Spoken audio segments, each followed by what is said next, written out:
Hello students, hope you all are doing well. So chapter number 15, India's natural resources.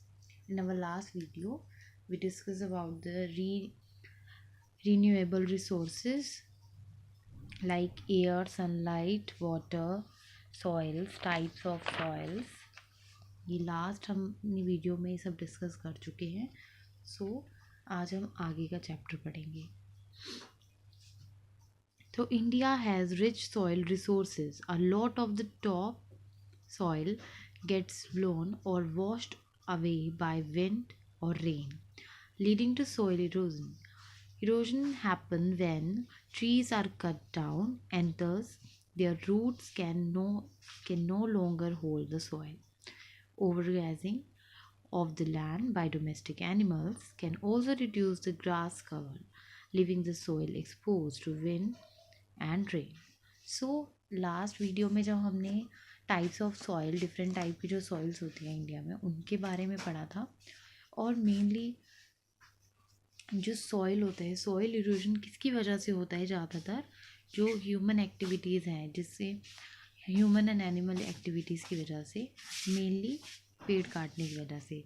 Because जैसे कि आप लोगों को पता है कि ट्रीज़ की जो रूट्स होती हैं वो और सॉइल को अपने साथ होल्ड करके रखती हैं, ताकि बारिश आने पे या हवा चलने पर वो वेस्ट ना हो कहीं पर भी, या तो उड़ के ना जाए या फिर पानी के साथ वॉश्ड अवे ना हो.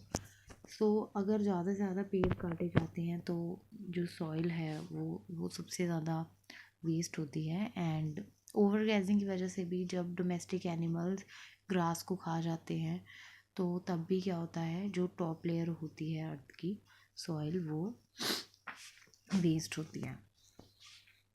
Our next point is natural vegetation. You have already learned about the natural vegetation in your previous chapter and found in India. आपने अलग अलग जो चैप्टर्स में डिविजन्स के, अलग अलग डिविजन्स में, north south east west divisions में, सब में नेचुरल वेजिटेशन के बारे में पढ़ चुके हैं हम लोग. सो you have also learned how useful and important this resource is and what happens when trees and forests are destroyed. और आपको अच्छे से पता है कि अगर पेड़ पौधे डिस्ट्रॉय हो जाए, फॉरेस्ट डिस्ट्रॉय हो जाए, तो उसका कितना कितना ज़्यादा असर हम लोगों पे पड़ेगा. These are nature's gift that we need to preserve and use carefully. ये कुदरत के दिए हुआ एक गिफ्ट है हम लोगों के लिए, और हमें इसे हमेशा संभाल के रखना चाहिए और इसे बहुत ही केयरफुली यूज़ करना चाहिए. Next is creature great and small. The animals, birds and insects of a country are also a natural resource. जितने भी एनिमल्स होते हैं वो भी एक तरीके से एक नेचुरल रिसोर्स है हमारे लिए. All animals live in a natural environment suitable to them called their habitat. Her animal अपने नेचुरल हैबिटेट के हिसाब से हर जगह रहते हैं, जो भी इन्वायरमेंट उनको सुटेबल होता है. Over many years, some animals have also learned to adapt and live in town and cities among human beings. So अब काफ़ी टाइम से कुछ एनिमल्स जो हैं उन्हें आदत हो गई है टाउन्स और सिटीज़ में रहने की ह्यूमन बींग्स के साथ. People and animals are interconnected to maintain the balance of nature. You can see this in the flow diagram here. So people and human beings and animals एक दूसरे से interconnected हैं. किस तरीके से वो हम इस टेबल में देखेंगे. Like earthworms live underground making tiny burrows. Their dropping make the soil fertile and their growing mixes the soil. Plant and crops can grow well. So earthworm किस तरीके से हेल्प करती है? अर्थवॉर्म अंडरग्राउंड में रहते हैं, ज़मीन के नीचे, जिससे वो टीनी होल्स बना देते हैं, और उनके ड्रॉपिंग्स की वजह से भी, इंसेक्ट्स के ड्रॉपिंग की वजह से सॉइल फर्टाइल होती है.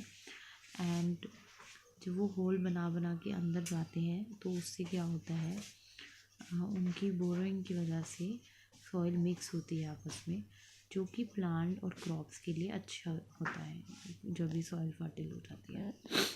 Next is snakes are killed, अगर सांप को मार दिया जाता है, the population of rat rises, so चूहों की जो पॉपुलेशन है वो बढ़ जाती है, जो क्या करती है, stored food and grains are eaten or damage by the rats, जो खाने को या ग्रेन्स को डैमेज करती है, काफ़ी तरीके से नुकसान कर सकती है।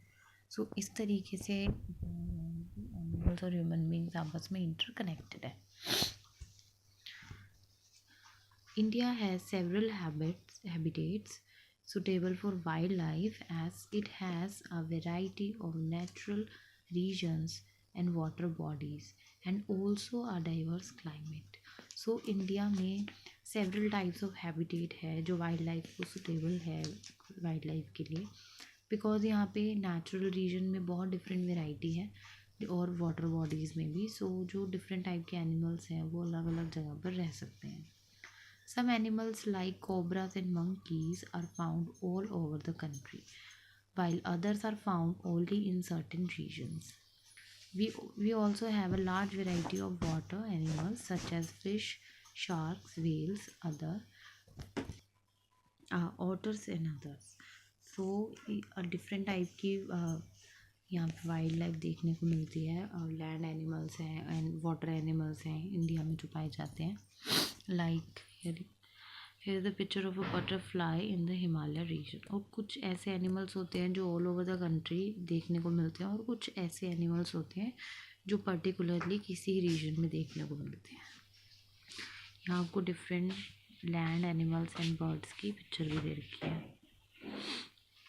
Many animals are being hunted and killed in large numbers by human beings for their skin, fur, horns, and tusks. This disturb the balance of the nature and threaten the existence of some animal. So India में आज भी बहुत ही large number में animals को मारा जाता है, उनके उनकी स्किन के लिए, उनके जो उनकी बॉडी पे बाल होते हैं उसके लिए, हॉर्न्स के लिए, तो उनके दांतों के लिए, मतलब उनके अलग अलग बॉडी पार्ट्स के लिए आज भी उनको मारा जाता है। और ये बहुत ही बुरी बात है, बिकॉज इससे बैलेंस ऑफ नेचर बहुत सारा डिस्टर्ब हो रहा है, और कुछ एनिमल्स तो बिल्कुल ख़त्म होने की कगार पे भी आ गए हैं।